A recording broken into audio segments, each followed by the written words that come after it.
la fois d'autre. Et mon groupe se défonce bien. J'ai les meilleurs musiciens. Oh, oh, oh, oh, oh. À la basse, il y a un basse qui tabasse. Derrière la batterie, il y a Snoopy. Au piano, il y a un corneau.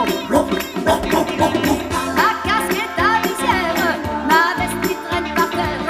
Et mon nœud pape, un petit poids dès que j'aboie. Ça swing dans les chaumières, tous les glets de mes mères balancent leurs pattes quand je m'éclate sur mon playback.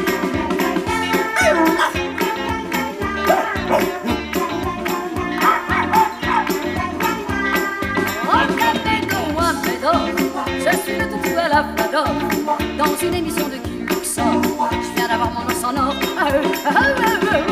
J'ai un du tonnerre, blues du vétérinaire. Et c'est chouettos, ça met de la viande sur mon nonos. Ça swing dans les chaumières, tous les clés de mes mères secouent les puces de leur derrière sur mon terre.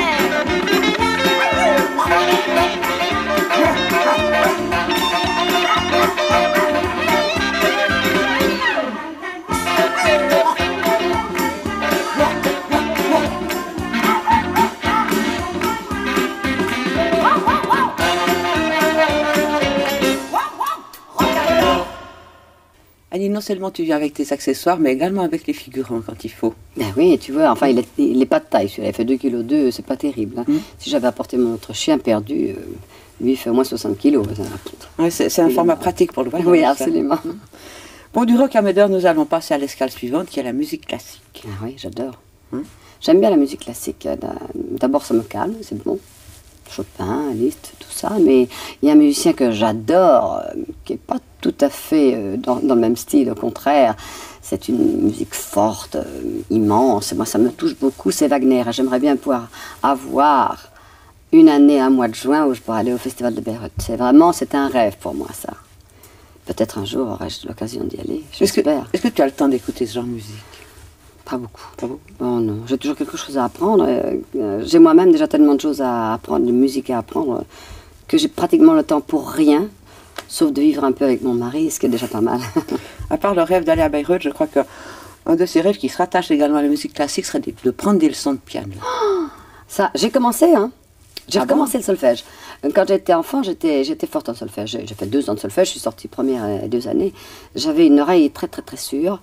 Et on perd l'oreille, hein, quand on ne pratique plus. Alors j'ai décidé de refaire du solfège et de reprendre le piano parce que je jouais un petit peu de piano comme ça. Et puis j'ai dû lâcher parce que j'ai trop de travail. Alors j'envie les gens qui posent les mains sur un piano et qui jouent comme ça. C'est un instrument que j'adore. Le piano et le violoncelle. Alors, je trouve que le violoncelle, ça a une âme, ça pleure, c'est beau, c'est magnifique. C'est-à-dire que le goût pour la musique classique date de l'enfance, c'est pas récent.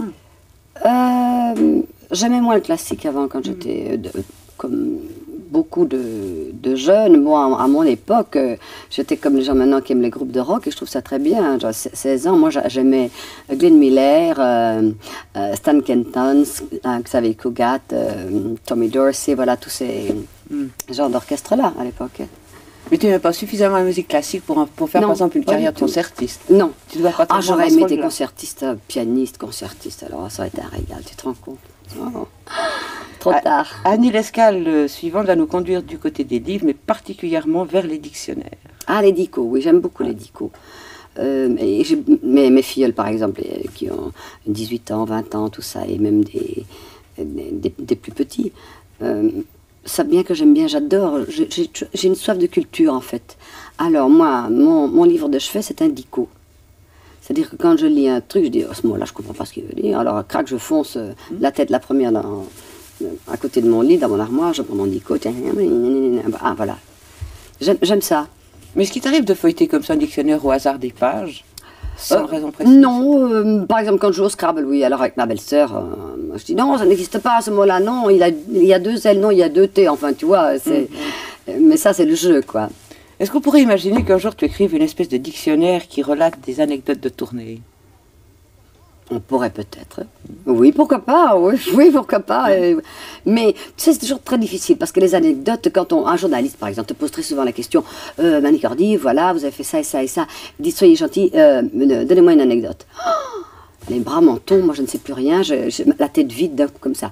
Et puis en parlant d'une ville, en parlant d'un ami, d'un comédien qu'on connaît, d'un endroit précis, hop, on part sur une anecdote. Bon, je vais essayer de t'aider. Oui. Imaginons qu'on ouvre le dictionnaire à la lettre P, on trouverait peut-être le mot piano. Est-ce que ça évoque quelque chose pour toi?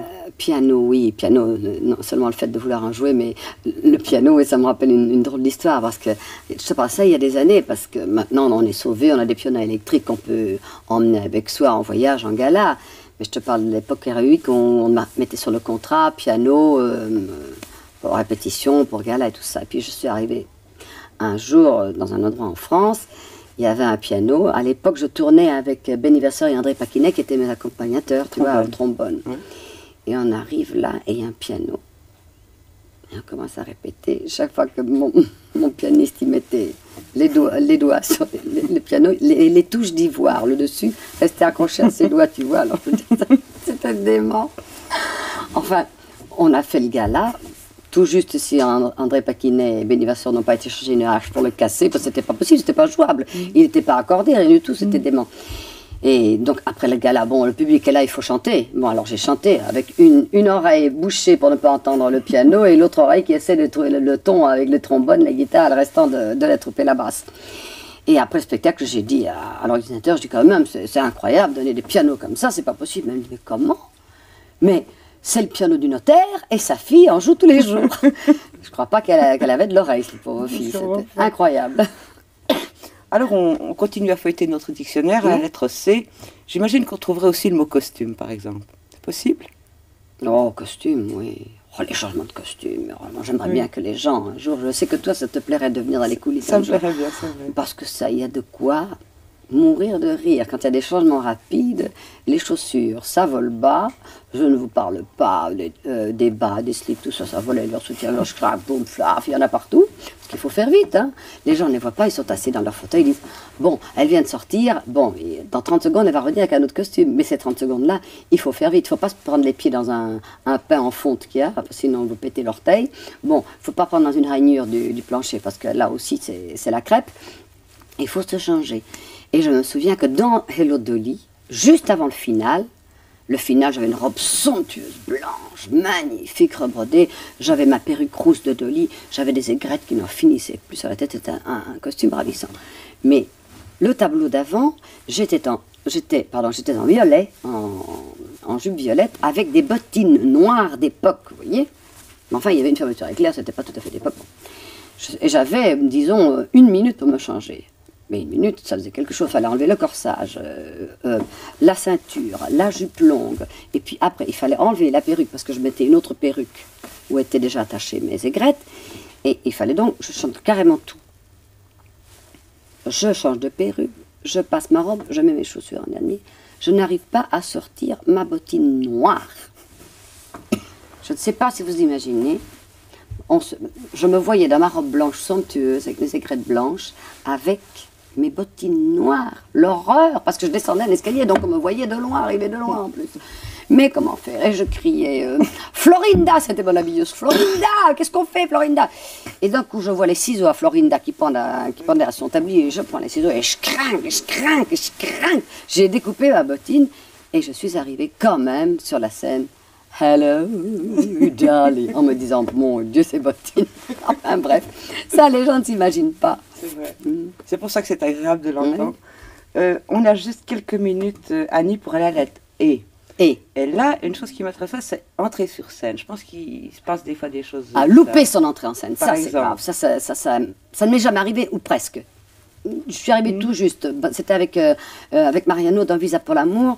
J'étais à un moment donné en garde républicain, harnaché avec les bottes et tout, le casque avec le plumet, les gants blancs.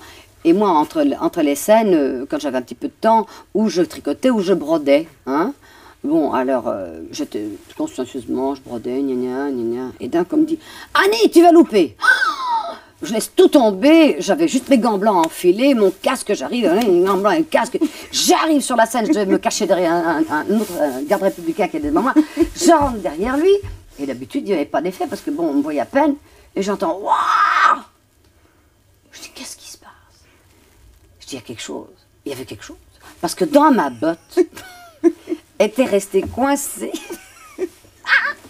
mon ouvrage.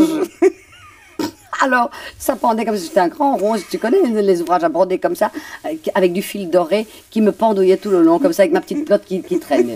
Les gens étaient morts de rire, et nous, je ne te dis rien, avant qu'on ait pu envoyer un mot, ça a duré un moment. Bon, merci, Annie, merci pour ces anecdotes. Merci également d'être venue, mais avant de nous quitter, je te demanderai une dernière chanson. Oui. Si j'étais le soleil. Ah, si j'étais le soleil, j'aimerais.